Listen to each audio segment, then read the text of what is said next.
This week on Pixel Junkies, Karen fights a tide, Aaron farts, and Adam adjusts his belt. That's fairly accurate. I also might adjust my belt. We'll see. Hey, we're doing title days. I'm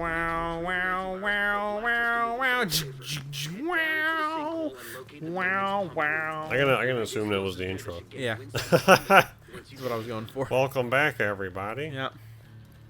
This week we bring you to Washington, D.C., the most destroyed city in the world. It might be. Yeah. Might get, give it 2 weeks' time. I genuinely strikes, think the upcoming election is going to be quite bad.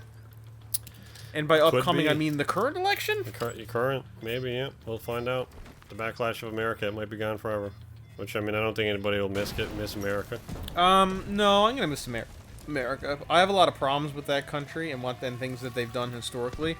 But I do also, there's also a lot to like about America. Is there? Yep. Is there? A lot of great stuff has come out of America. And also, a lot like of good I said ideas. last week, I'm using my John Wick build. Jesus Christ.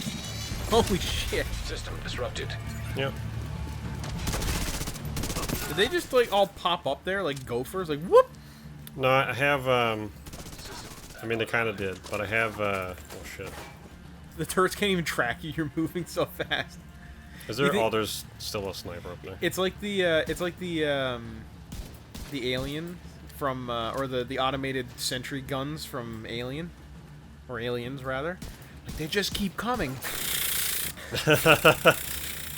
Yeah, I have the Hunter's Fury gear set that they kind of just recently added. Staggers enemies when you kill people next to them. Oh, really? So it gives you like a bigger window to fuck them up. And if they're next to anybody, then they fuck people up, and it kind of just... It looks like it does a fuck ton of damage. That guy was purple, was he? That was purple guy, yeah. Jesus Christ, you chewed through his health. If they have that symbol above their head as well, like the red square with the kind of a bow, it also gives you a proximity damage bonus. This is Black Tusk, correct? Yeah. Man, they suck. Man's like, we're the most powerful military organization left in the world, and you're just fucking murdering them. Unless you're fighting the White Tusk, which is a real faction. Really? Yeah. There's kind of three. There's the Black Tusk, there's the BTSU, which is their special unit, and then there's the White Tusk, which are effectively Black Tusk, but on legendary difficulty. Oh. And they will fuck you up. Even this build? Definitely, yeah. Pretty much this build on anything higher than challenging, and you're pushing your luck. It kind of it works super well if you know what you're doing, but as soon as you lose the momentum of killing enemies and like running, because like I only do a lot of damage after I have a kill. Oh. And the exotic that I'm using, Lady Death, which is this little copper SMG. When I get a kill, it lets me move faster, and then that gives me buffs, and then my talents. Based on the talents I have, I get a kill, I get more armor, and when I have more armor, I do more damage. So if you kind of just kill one dude, and you get shot at by like 10, your armor is fucked. And then you just die like a bitch. And that kind of paired with a new exotic that they recently added called Backfire, which does what it says on the tin. Every time you reload, it hurts you. Oh. But what's the point of that? Well, every time you kill someone, it like the damage multiplies on the gun. Yeah. So long as you get bonus armor from killing people, which you can through talents, and you keep killing people, then you don't need to worry about the bleeding effect. Oh. But if you don't get kills, then you can kind of die from not doing anything. So there was a build that I had in Destiny where I had a thing on. I had a set of legs that if you holster SMGs, they automatically reload. And then I had a bunch of gear on that would give me buffs to damage if I got kills with SMGs. And then I just equipped 2 SMGs and went to fucking town with it. Yeah. And basically, I wouldn't ever because it's far quicker to switch weapons than it is to reload. So I would like. Yeah. Yeah, that's another benefit with this as well. If you have the kill benefit, you also get faster reloads. So like it only has a 33 round magazine, but when you have breathe free, I think is the name of the talent, you can reload in like a quarter of a second. So it doesn't matter. Apparently nothing matters to you. You're just kind of blitzing through these people. Oh, you're getting annihilated there. Sergeant, I got a question. Yep. What is it, soldier? We have these automated turrets, right? Yep. Why are the generators for them in front? What do you mean? Well, they're like defensive turrets, right? Yes, they are. They're programmed to shoot anybody that isn't a Black Tusk personnel. Right. Theoretically, if somebody could break into this base, nobody could break into this base. Yeah, I know, but just like theoretically, if they could, the generators are like in front of the turrets, and it's like their one weak spot. If you shoot the generators, it shuts down the weapons, right? Yes, that is correct. So why are they in front? I'm gonna turn them away, or... And also, like, the weak spot is pointed towards the door. Theoretically, that's where bad guys are gonna be coming from. Well, like... Well, we gotta give them, like a chance. Yeah. Why do we have to give them a chance? You know... It doesn't, though. It's in the playbook. Was England wills. What? I hope that video's out by now. I guess it will. Spoiler alert if it isn't. Ho ho ho. Wait for that piece of shit. So you've been watching Top Gear. I've been watching a lot of Top Gear. Have you watched The Boys? Not yet. Oh. I gotta be honest, I'm really not in the mental state to deal with a really, like, dark, depressing show. I guess that's fair. So I've been watching Deep Space Nine. It's not really that depressing. The beginning kind of is, but then it's kind of not. Okay, well... it points out a lot of depressing things, but I mean, I don't know, I guess it's depressing. Well, I would say, because I've just been finding the news really, really, like, hard to handle lately because I pay attention so closely because, you know, political scientists. Yeah, fair enough. Sorry, that was wrong. I studied political science. I'm not a political scientist at all. So why not? Why? Because I don't consider myself to be. I'm not an expert in it. I'm just more of an expert than your average Joe.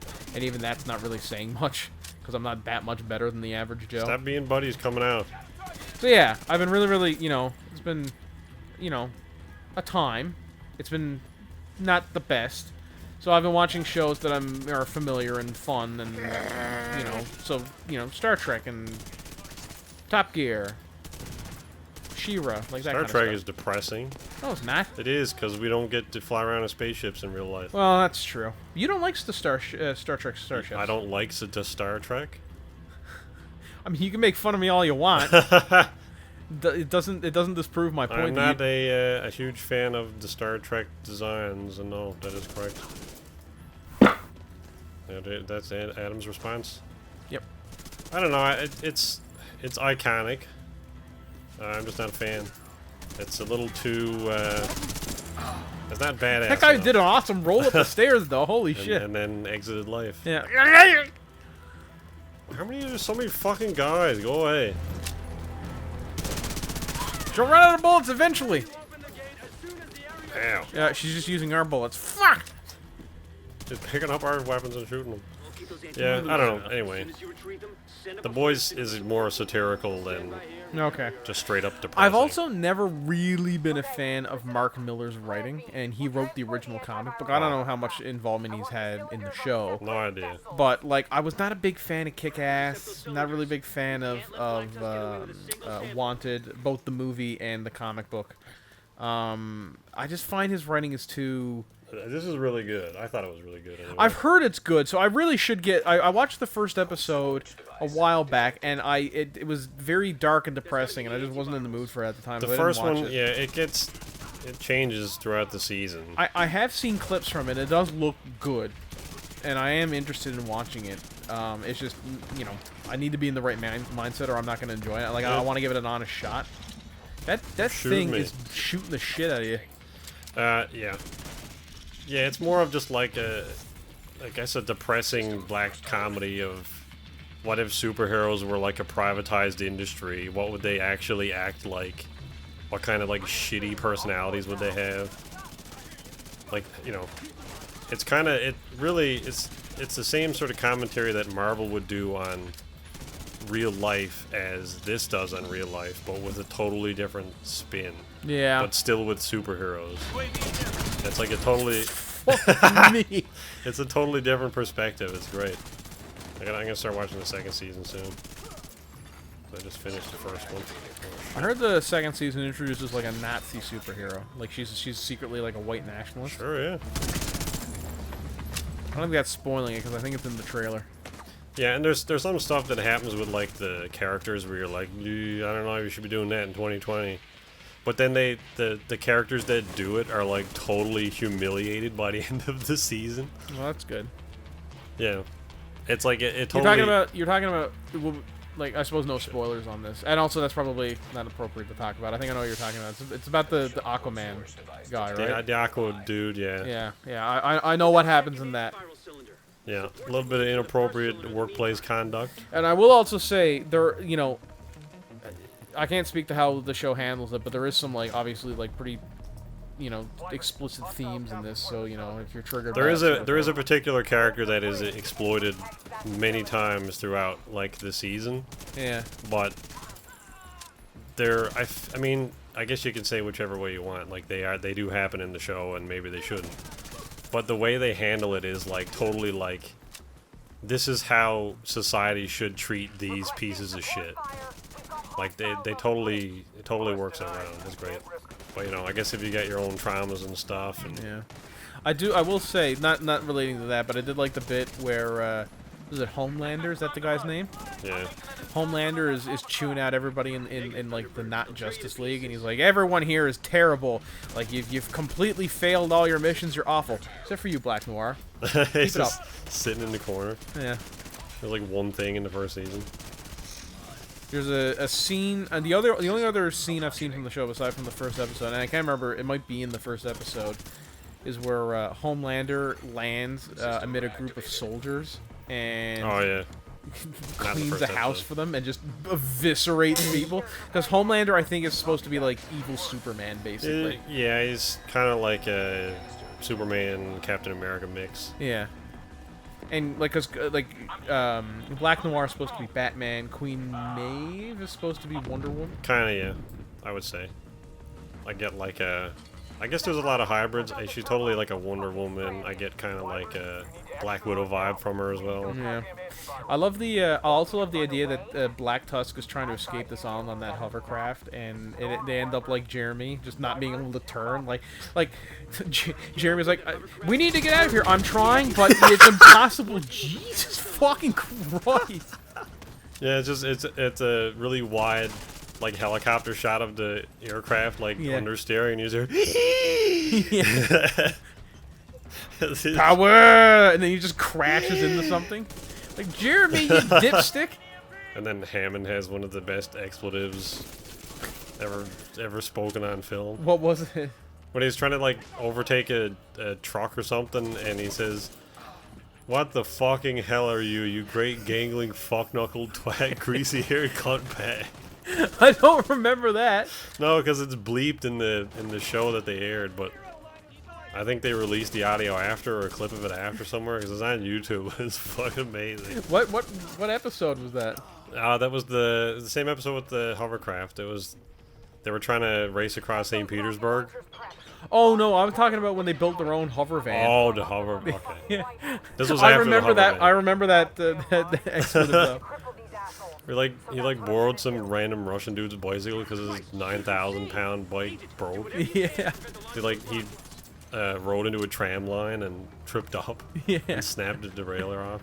I love the. I also love the was it the 1915 special that they did where Richard's in the Phantom motorcycle and it fucking pours out of the heavens. Yeah.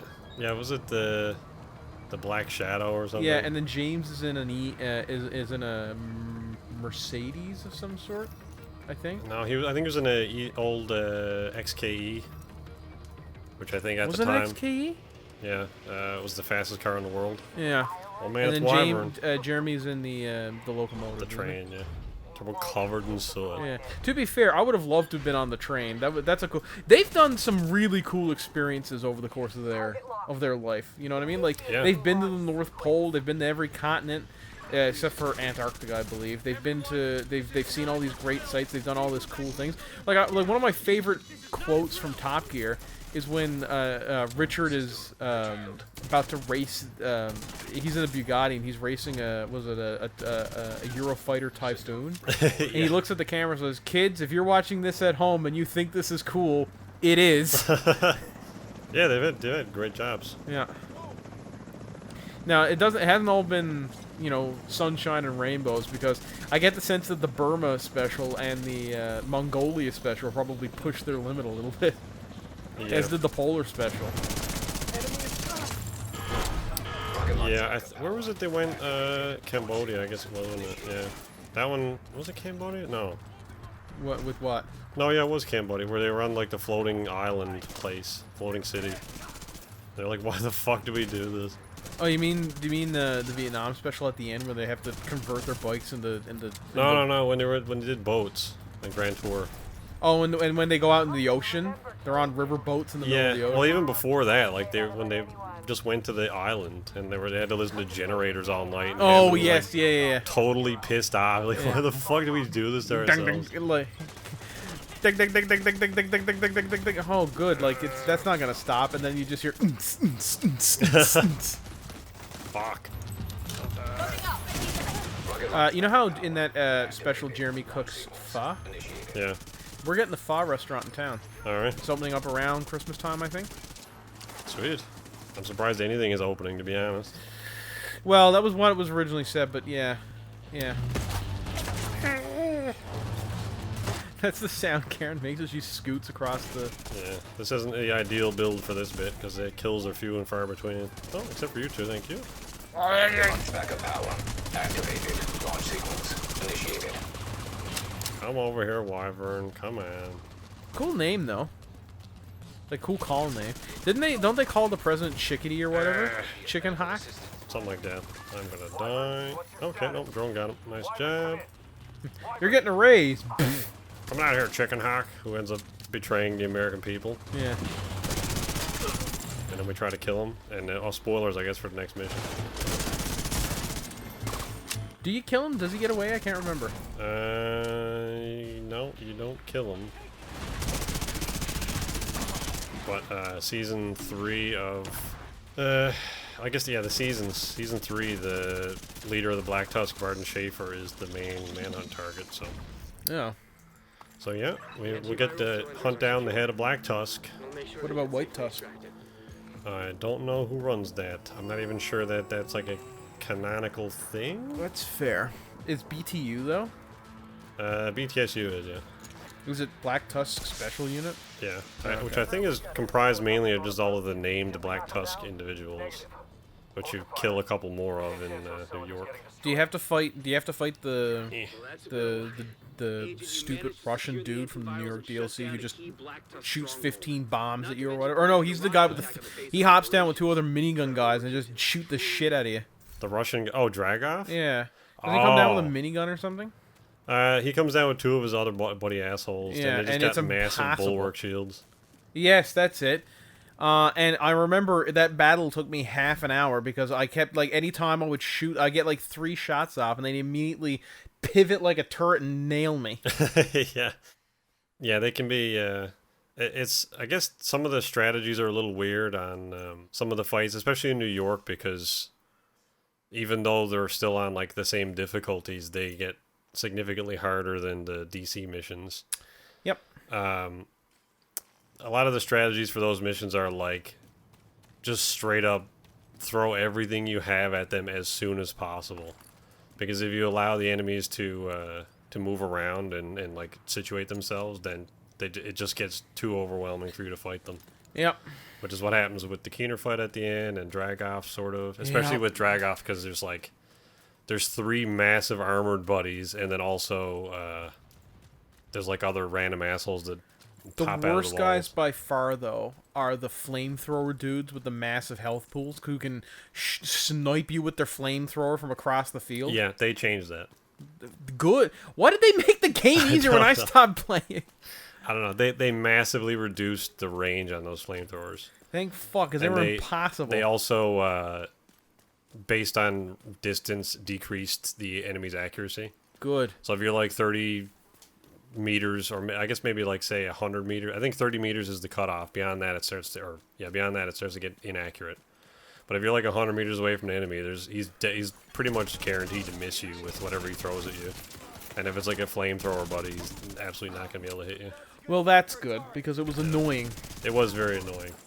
And made some of the parts, one mission in New York in particular, very difficult. But we'll get all. Is it the one where you're going after the woman? Yeah, the woman on the stranded carrier mission. Yeah. Where you're like trying to dodge the exploding refinery that knows exactly where you are and where to throw its debris.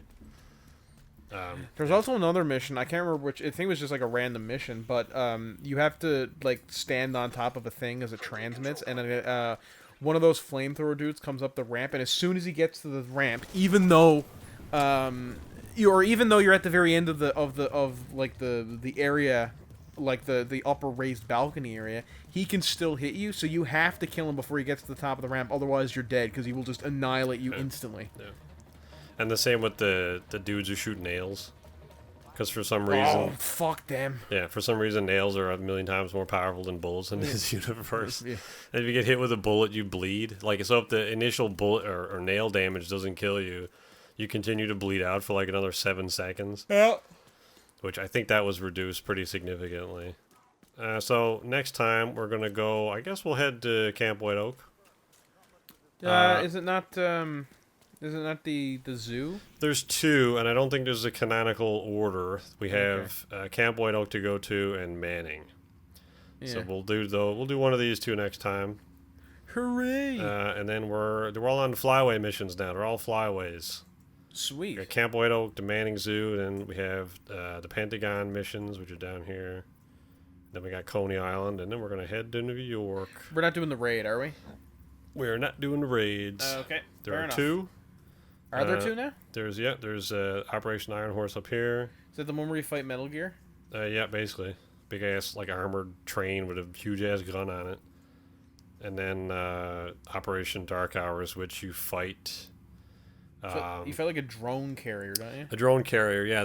I can't remember the name of it now for the life of me. But the thing that you fight in the Keener mission at the end of New York is also the. Except it's massively reduced in. Yeah, massively reduced in effectiveness in New York. Yeah. Because you're supposed to fight it by yourself and not 7 other people. But there you go. Thanks for joining us. All right. And we'll be back at it again next time. Toodles. And we'll see you then.